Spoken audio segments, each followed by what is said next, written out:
J'ai rien eu là, je crois, au nom. Là, j'ai trouvé un problème. Allez, monsieur Boulet, c'est à vous. Ouais. Je souhaiterais tout d'abord adresser mes remerciements aux 87 électeurs de la commune qui ont fait le choix de voter pour la liste Reconquête aux élections européennes. Ils étaient peut-être attirés par Marion. Et je les invite à rester mobilisés pour ce dimanche. Je vous fais remarquer, Monsieur Cornu, que je vous ai, comme d'habitude, écouté religieusement au titre des questions diverses. Je vous ai écouté religieusement au titre des questions diverses et que j'attends, puisque vous parlez toujours de respect, Monsieur Cornu, à ce que vous vous astreigniez au même respect qui est le mien. Deuxième, je vous rappelle que vous avez la police de l'Assemblée et cette police de l'Assemblée ne vous autorise pas à provoquer le chahut comme vous avez l'habitude de le faire. Deuxième, je ne vous permets pas de m'appeler par mon prénom. Deuxième chose, j'aimerais apporter mon soutien aux familles des enfants mineurs qui ont été agressés au City Stade le 19 mai par une bande d'une dizaine d'individus, vraisemblablement issus de la communauté des gens du voyage, dont un majeur. Ces faits m'ont permis de prendre connaissance, je vais le qualifier ainsi, du problème de performance des caméras de vidéosurveillance. Manifestement, nous avons investi, je crois, pour 100 000 € de l'installation des caméras de vidéosurveillance et on s'aperçoit aujourd'hui qu'on aurait pu mettre ces 100 000 € par la fenêtre. Je suis scandalisé d'apprendre que, manifestement, ce système de vidéosurveillance n'apporte pas entière satisfaction au service de gendarmerie. Et le problème, Monsieur Cornu, c'est que vous êtes parfaitement au courant de la situation depuis le départ. Cette source, je la tiens des services des gendarmeries eux-mêmes. Donc vous n'allez pas la remettre en cause. Donc vous êtes parfaitement au courant de ce problème. Et je n'ai pas connaissance que depuis la date d'installation de ces caméras et depuis leur mise en service, que vous n'ayez engagé la moindre mesure ou le moindre comment dirais-je, la moindre action à l'égard du prestataire, parce que moi, je suis désolé, mais là encore, on voit que vous travaillez avec l'argent des autres et que vous êtes assez peu enclin de vous soucier si l'argent dépensé par le contribuable est utilisé à bon escient. Mais moi, quand je fais appel à un prestataire pour avoir une qualité de service, j'attends, puisque c'est moi qui paye le service, à ce que le matériel fonctionne correctement et donne entière satisfaction.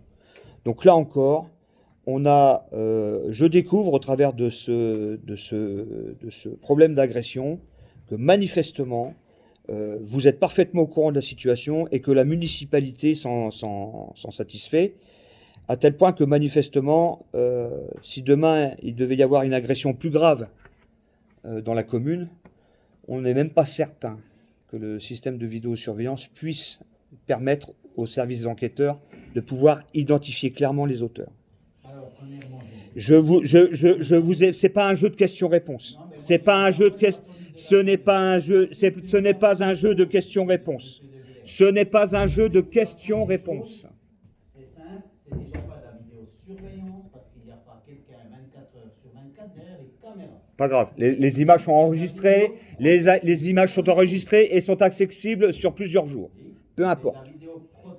Je parle de l'exploitation qui est faite par les services enquêteurs. Deuxièmement, je prendrai attache avec la gendarmerie pour savoir quel niveau d'information vous avez pu avoir supplémentaire à ce que j'ai pu avoir. Et troisièmement, si vous avez bien suivi les réunions du conseil municipal, nous n'avons plus du tout le même prestataire au niveau des caméras, puisque maintenant il s'agit de LPS qui sont donc, ça ne change pas la qualité du matériel. J'ai pas souvenir, Monsieur Cornu, que le conseil municipal ait délibéré pour changer les caméras. Je parle d'un problème de fonctionnement et pas d'un problème d'exploitation au niveau du prestataire. À partir du moment où les caméras, où le fonctionnement des caméras visiblement est loin de donner entière satisfaction, vous avez beau changer de prestataire, tant qu'apparemment on devra compter sur du matériel, je ne sais pas si vous l'avez acheté en Chine, mais manifestement il n'est pas de grande performance. Troisième chose, Qu'est-ce que vous proposez? Troisième chose, c'est pas un débat, monsieur Skripczak. Eh ben, vous allez me donner accès, déjà, ça va commencer comme ça, monsieur Skripczak, vous allez me donner accès, donc, au matériel, vous allez me permettre de constater le problème, et une fois que j'aurai... Oui, bien sûr, voilà. Mais en tout cas, moi, monsieur Skripczak, moi, si j'avais été aux affaires, j'aurais veillé à ce que le matériel fonctionne et donne une entière satisfaction. Et si ce n'était pas le cas, je crois qu'il y avait moyen d'engager des recours contre le prestataire initial ou contre l'installateur, d'accord? Mais quand on travaille avec l'argent des autres, monsieur Skripczak, c'est vrai que surtout quand on est de gauche, voilà. Troisième chose, j'ai eu écho, mais comme d'habitude, hein, monsieur De Villers a la parole, c'est le désordre organisé, alors que je vous rappelle, monsieur Skripczak, non, mais même moi, si j'ai des critiques à vous faire, quand vous parlez, je vous laisse parler, d'accord? Troisième chose, ah oui, alors, votre t-shirt... Vous n'avez pas remis le vôtre, hein. Non, puis je suis pas prêt de le remettre, effectivement. Mais en tout cas, monsieur Cornu, en tout cas, là, vous avez donc la démonstration parfaite que le Rassemblement national aime bien la trahison, la manipulation et tout ce qui s'ensuit. Donc, vous avez parfaitement votre place. Vous êtes, pas du tout. J'ai jamais été au Rassemblement national, monsieur Cornu. Arrêtez. Je n'ai jamais été au Rassemblement national. Mais en tout cas, des profils comme vous, manifestement, ils sont preneurs. Donc, n'hésitez pas, comme vous avez l'habitude de faire de l'opportunisme politique, hein, après avoir été longtemps au PS, avoir tenté de rentrer chez les macronistes, et aujourd'hui de vous satisfaire auprès de l'extrême gauche. Donc, vous êtes un élu migrateur.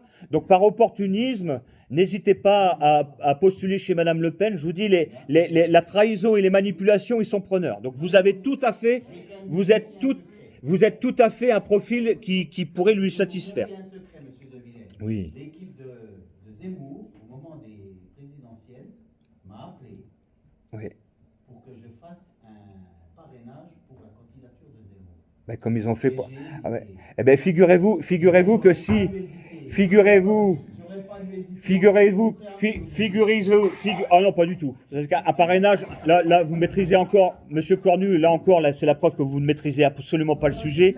Vous savez parfaitement qu'un parrainage de maire n'est pas un engagement politique. Voilà. Ça, c'est la règle.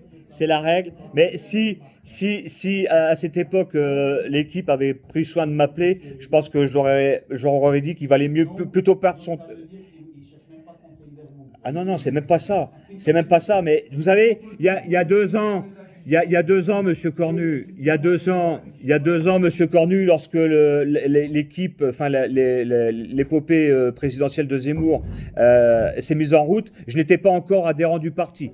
Donc c'est la raison pour laquelle effectivement je n'ai pas été contacté. Troisième chose, donc.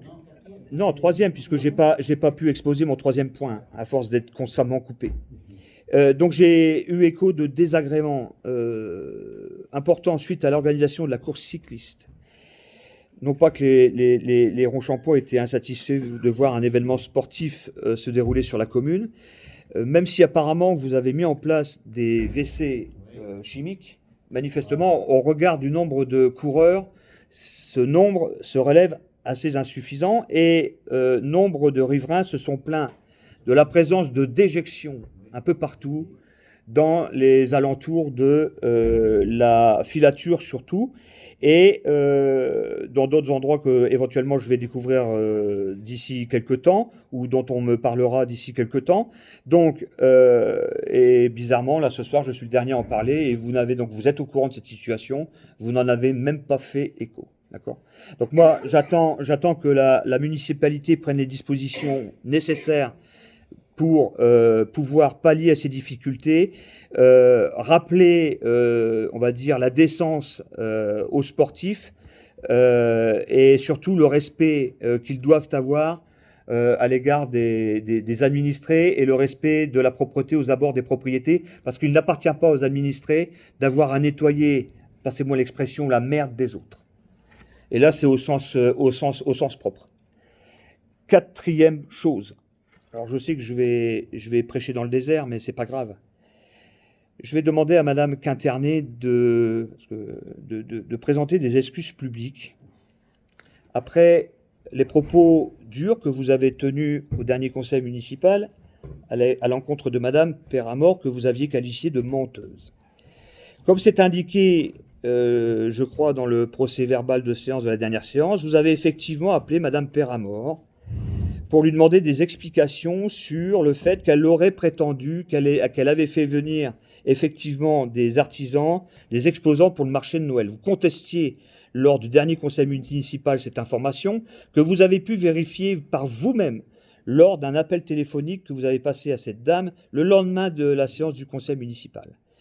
Et je suis scandalisé de constater que vous n'avez même pas eu la présence d'esprit de vous excuser auprès de cette personne lorsque cette personne vous a fait la démonstration qu'effectivement, elle vous avait aidé pour l'organisation du marché de Noël en faisant venir des artisans ou des exposants. Et en plus, vous avez eu le culot, madame, avant de raccrocher, de lui demander de venir vous aider pour la journée citoyenne. Non seulement vous insultez, vous qualifiez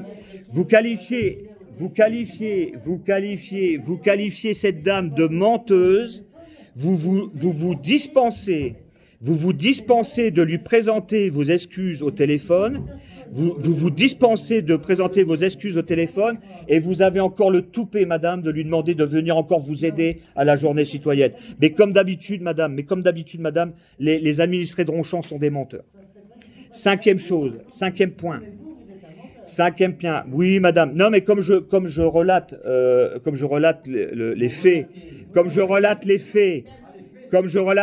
les déclarations de cette personne, vous me dites que je suis un menteur, donc oui, bien sûr, vos propos sont déformés, bien sûr. Mais comme je vous dis, les gens sont des menteurs. Sauf vous. Vous êtes une personne parfaite, tout le monde peut le constater, tout à fait. Cinquième point, et j'en finirai là-dessus. Ah, quel soulagement. Vous avez adressé encore une fois, Monsieur Cornu, un signalement au procureur de la République. Alors, je ne sais pas le combien qu'il s'agit depuis 2 ans, mais manifestement, vous avez que ça à faire, en prétendant que j'aurais tenu des propos racistes lors de la séance du conseil municipal du 23 octobre 2023. Vous avez donc, non seulement dans votre signalement, vous vous êtes bien gardé de relater les propos que vous estimiez racistes et que j'aurais tenus, en vous contentant d'indiquer dans votre courrier les liens informatiques de 2 vidéos du conseil municipal. Donc, vous avez contraint les services d'enquête qui manifestement ont d'autres chats à fouetter. Madame Aubry, c'est une expression. D'autres chats à fouetter, vous avez donc, elle est bien glissée celle-là, hein. Elle est, voilà, putain, pour une fois que Monsieur Tarin approuve, voilà, je vais le noter là. Voilà. Comment dirais-je ? Oui. Comment dirais-je ? Donc, vous avez ainsi contraint les services de la brigade de recherche à retranscrire mot pour mot les séances sur procès-verbal, les séances sur procès-verbal d'enquête, les propos tenus lors de 2 séances du conseil municipal pour en aboutir à quelle conclusion ? Monsieur De Villers, les propos qu'il a tenus ne relèvent pas d'un caractère raciste. Et d'ailleurs, le procureur de la République a classé votre signalement sans suite. Non, écoutez, en tout cas, dans ce cas-là, le gendarme de la brigade de recherche est un menteur. Voilà, mais il n'y a pas de souci. De toute manière, Monsieur Cornu, j'espère qu'on va se revoir. J'espère qu'on va se revoir dans ce dossier. Puisque, comme vous devez le savoir, j'ai déposé plainte pour dénonciation calomnieuse, parce qu'il y a un moment, Monsieur Cornu, vous allez devoir comprendre que vous n'êtes pas autorisé à dénoncer tout et n'importe quoi, n'importe quand, n'importe comment. Ce n'est pas parce que vous estimez que c'est pas parce que vous estimez, vous, que la parole de Monsieur De Villers est raciste que ça tombe sous le coup de la loi. Cette affaire, on va en reparler, on en reparlera, Monsieur Cornu, on en reparlera. Cette affaire démontre que je ne suis pas le seul à être victime de vos méthodes, puisque Monsieur Tarin en est témoin. J'ai été appelé par des administrés de Mourières qui ont aussi été victimes de vos méthodes, qui, effectivement, ont été dénoncés au procureur de la République après avoir fait des travaux de mise en place de buses sur le domaine public. Donc non seulement vous vous gardez bien d'avoir une discussion, on va dire, préalable avec ces personnes, mais en plus, vous faites ce signalement ou vous faites cette action judiciaire auprès du procureur de la République, avec l'enquête qui en découle et tout ce qui s'ensuit, le déplacement de l'OFB et tout ce qui s'ensuit, alors que on apprend sur place que votre premier adjoint était parfaitement au courant de la situation, si on en croit les déclarations de cette famille, mais là encore, cette famille, c'est comme les autres, c'est tous des menteurs. Donc, était parfaitement informé, oui, non, mais monsieur Duru déjà nie. Donc, à partir du moment où il nie, c'est qu'il va dire que c'est pas vrai, mais effectivement, monsieur Duru, vous avez raison. Tant que ce ne sont que des paroles, il n'y a pas de traces. Donc, non seulement, apparemment, votre premier adjoint était sur place, c'est-à-dire que ces travaux avaient été faits en parfaite connaissance de cause et on peut donc légitimement dire qu'il y avait un accord implicite de la municipalité, même s'il n'y avait rien d'écrit, monsieur Duru, je vous l'accorde, tout était verbal. Mais ce qui vous autorise aujourd'hui à nier les faits, mais vous avez raison. Donc, non seulement vous n'êtes pas dans la discussion, donc là encore, on retape chez le procureur de la République, manifestement, il a beaucoup à faire avec vous, il est très occupé, pour en arriver où, effectivement, cette famille qui a reconnu avoir été dans le tort, effectivement, de faire des travaux sur le terrain communal sans autorisation, qui s'est conformé aux exigences qui lui ont été posées de retirer et de remettre en état. Il y a eu le contrôle de l'OFB, et malgré cela, vous avez votre adjoint qui écrit le mois dernier un courrier. Manifestement, il était très mal informé de ce dossier. Il aurait écrit un courrier qui manifestement n'était pas des plus amicaux. Donc, on a la démonstration, Monsieur Cornu, que visiblement, plutôt que d'engager la discussion et plutôt que de trouver des solutions amiables, selon les personnes, vous avez la gâchette facile en allant toquer à la porte de votre petit copain, le procureur de la République.